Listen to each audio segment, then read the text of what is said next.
संभावित मंत्रियों की बैठक प्रधानमंत्री के साथ खत्म हो गई है। ये बैठक लगभग 11:30 बजे शुरू हुई थी। 1 घंटे तक चली इस बैठक पे वो सभी मंत्री शामिल हुए जो आज शपथ ग्रहण में शामिल होने वाले हैं। अंजना का रुख कर लेते हैं। अंजना, आपसे मेरा सवाल बिहार बीजेपी को लेकर था और एक और सवाल, ये जो सभी संभावित मंत्रियों के नाम सामने आ रहे हैं, सभी की ओथ आज होगी या फिर स्वेरिंग इन कुछ की बाद में भी हो सकती है, क्योंकि कार्यक्रम को शॉर्ट भी रखना होगा ना, समय को भी ध्यान में रखना है।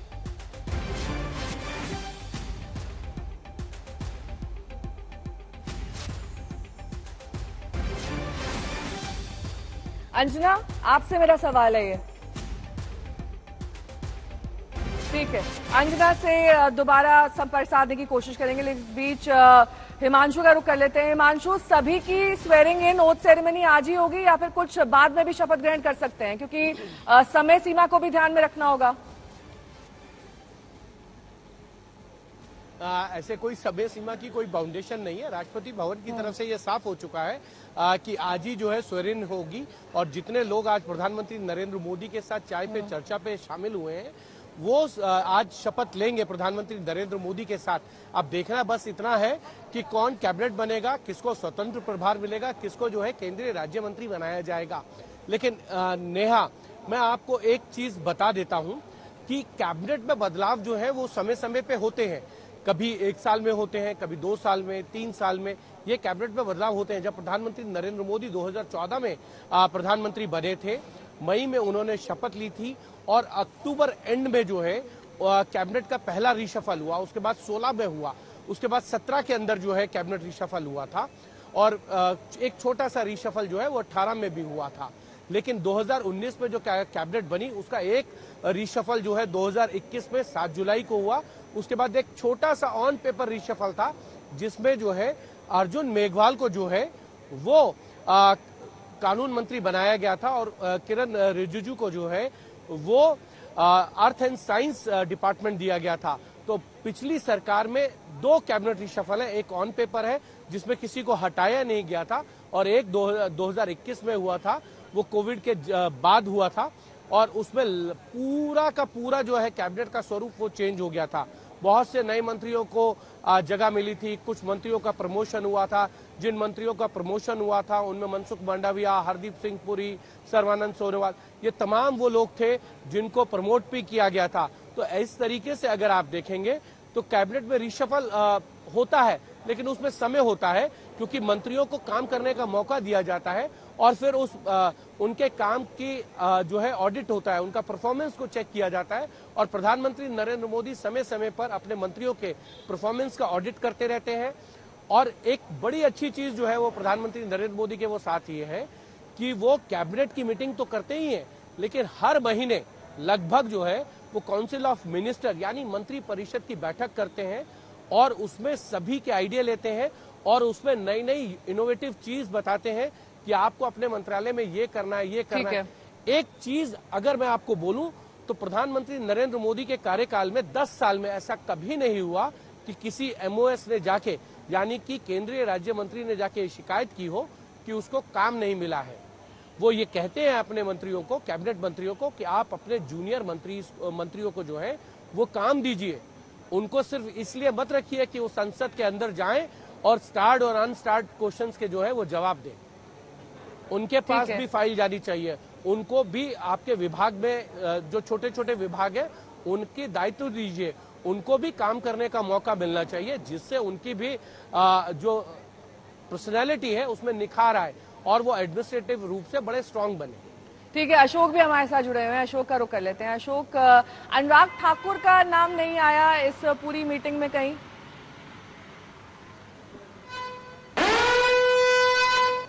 ठीक है, इस बीच बड़ी खबर का रुख कर लेते हैं। शपथ ग्रहण समारोह में मल्लिकार्जुन खड़गे शामिल होंगे। शपथ ग्रहण समारोह में उनको न्योता दिया गया है और अब खड़गे साहब इस शपथ ग्रहण समारोह का हिस्सा बनेंगे। शाम 7:15 बजे ये समारोह शुरू होगा प्रधानमंत्री नरेंद्र मोदी की शपथ के साथ। उसके बाद तमाम अन्य मंत्री शपथ लेंगे और अब कांग्रेस अध्यक्ष मल्लिकार्जुन खड़गे भी समारोह में शिरकत करने वाले हैं। इस बात पर भी मोहर लग गई है। अशोक सिंघल मेरे सहयोगी जुड़े हुए हैं तमाम जानकारी के साथ। अशोक, ये कहा जा रहा था कि बहुत सारे ऐसे विपक्ष के नेता हैं जो इस समारोह में शिरकत नहीं करेंगे, लेकिन क्या खड़गे जी ने इसकी शुरुआत कर दी है कि अब कांग्रेस के तमाम दिग्गज नेता इस समारोह का हिस्सा बनेंगे? नहीं, देखिए, क्योंकि सरकार की ओर से हमेशा जब सरकार का गठन होता है तो विपक्षी पार्टियों को न्योता दिया जाता है, चाहे वो स्टेट गवर्नमेंट हो या सेंट्रल गवर्नमेंट हो। और 14 और 19 की बात करें तब भी न्योता दिया गया था, और पार्टी प्रेसिडेंट है मल्लिकार्जुन के कांग्रेस के, और उनको भी न्योता दिया गया। बाकी विपक्षी पार्टियों के अध्यक्षों को भी न्योता दिया गया। अब शामिल होना या ना होना वो उनकी मर्जी के ऊपर रहता है। बहुत बार शामिल नहीं होते हैं, व्यस्तता के कारण मना कर दिया जाता है, शामिल नहीं हो पाते। लेकिन मल्लिकार्जुन खड़गे ने हामी भरी है कि वो आज शाम को जो शपथ ग्रहण होगा उसमें वो शामिल होंगे। बाकी और कौन कौन नेता शामिल होंगे वो अभी उनकी तरफ से कहा नहीं गया, लेकिन इतना जरूर है कि सभी को न्योता दिया जाता है। जितने भी विपक्षी पार्टियों के अध्यक्ष या नेता होते हैं उनको इनवाइट किया जाता है, और अक्सर ये देखा भी जाता है। लेकिन सबसे बड़ी बात जो हम चर्चा कर रहे थे, बहुत सारे नाम जो हमारे सामने आए, कभी ऑफिशियल लिस्ट नहीं आई है नेहा कि कौन कौन मंत्री बनने वाले हैं, कौन कौन ड्रॉप होने वाले हैं, कौन कौन नए चेहरे हैं।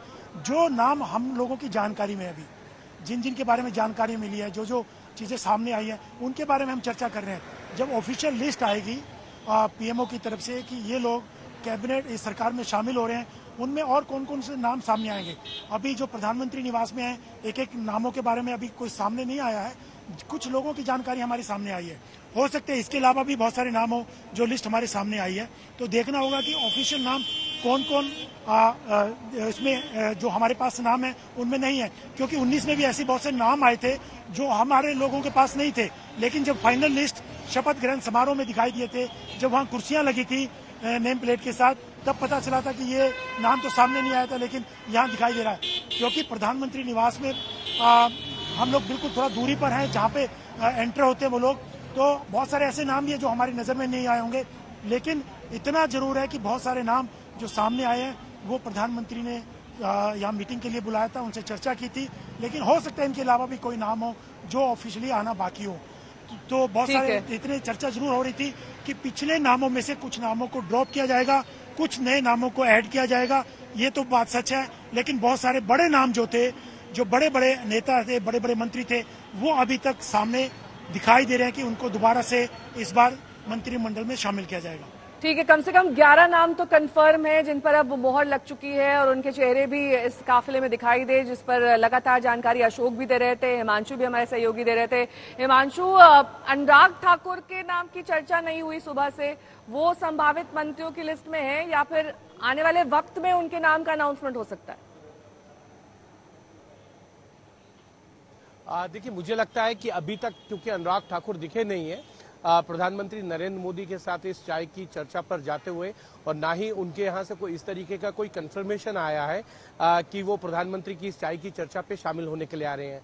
लेकिन एक बात जरूर है कि जेपी नड्डा का, मैंने पहले भी बताया नेहा, कि जेपी नड्डा का जो अध्यक्ष का कार्यकाल है वो 30 जून को खत्म हो रहा है, और ऐसे में उनको पहले भी एक्सटेंशन दिया गया था 2023 में जनवरी में, और अगर उनका एक्सटेंशन खत्म हो रहा है तो वो केंद्र में मंत्री पद में लेंगे और प्रधानमंत्री नरेंद्र मोदी के मंत्रिमंडल में शामिल होने वाले हैं।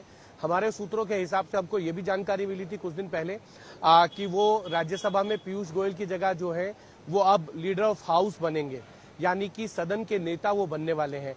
सदन के नेता अगर वो बनेंगे तो मंत्रिमंडल में शामिल होंगे, और वो जिस प्रदेश से आते हैं, हिमाचल से, वहां से वो 4 लोकसभा सीटें हैं, और ऐसे में एक मंत्रिमंडल की ही जगह बनती है, तो जेपी नड्डा जो है वो मंत्रिमंडल में शामिल होंगे। तो अनुराग ठाकुर को जो है संगठन में बड़ी जिम्मेदारी जो है वो मिल सकती है। इसका मैं एक आपको उदाहरण भी दे देता हूं। 2014 से 19 तक जो है जेपी नड्डा जो है वो केंद्र सरकार में मंत्री थे, स्वास्थ्य मंत्री थे। तो जब वो स्वास्थ्य मंत्री थे तब अनुराग ठाकुर को जो है मंत्रिमंडल में जगह नहीं मिली। जब अनुराग ठाकुर मंत्रिमंडल में जगह मिली तो जेपी नड्डा जो है वो संगठन में चले गए थे कार्यकारी अध्यक्ष के तौर पर, बाद में उनको अध्यक्ष बनाया गया पार्टी का। तो एक तरीके से ये माना जा सकता है कि जेपी नड्डा अगर सरकार में शामिल होंगे तो अनुराग ठाकुर को जो है वो संगठन में बड़ी जिम्मेदारी मिलेगी। अब संगठन में जिम्मेदारी में थोड़ा समय लग सकता है।